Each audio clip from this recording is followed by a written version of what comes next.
اس وقت شہر کراچی میں خاص کر، باقی دیگر ملک کے حصوں میں بھی یہ واقعات ہوتے رہتے ہیں، لیکن شہر کراچی کے اندر چوری اور ڈکیتی اپنے عروج پر آ چکی ہے، اور ایسا لگ رہا ہے کہ قانون نافذ کرنے والے ادارے بالکل اس وقت جو ہے وہ زیرو ہو چکے ہیں اور ان کے دسترس میں نہیں آ رہا۔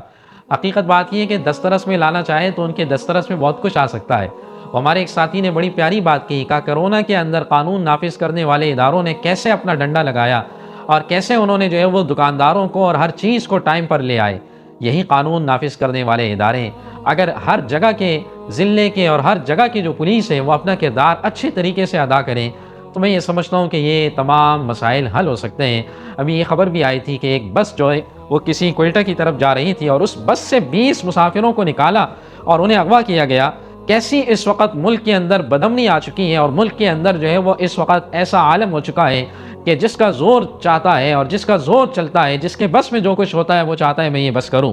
اس لیے اللہ رب العزت نے رزق کا وعدہ جو رکھا ہے وہ امن کے ساتھ رکھا ہے۔ ابراہیم علیہ السلام نے بھی اس اپنے مکہ مکرمہ کے لیے پہلی دعا کی، رب اجعل ھذا البلد آمنا وارزق اہلہ من الثمرات۔ امن ہوگا تو کاروبار بھی ہوگا، امن ہوگا تو تجارت بھی ہوگی، امن ہوگا تو خوب جو ہے وہ پھل پھول اور سب کچھ آتے رہیں گے۔ لیکن اگر بدامنی ہوگی تو پھر تاجر بھی بھاگیں گے، پھر لوگ بھی اس ملک سے بھاگیں گے، پھر یہاں سے پڑھا لکھا طبقہ بھی یہاں سے دور بھاگنے کو تیار ہوگا۔ ہمارے حکمرانوں کو چاہیے یہ بدامنی پر خاص کر جو ہے وہ سر جوڑ کر بیٹھ جائیں اور ہر جگہ کے لیے جو ہے وہ بدامنی کے خلاف جو ہے وہ اس بدامنی اور اس چوری اور ڈاکہ زنی کے خلاف جو ہے وہ بھرپور اپنا کردار ادا کریں۔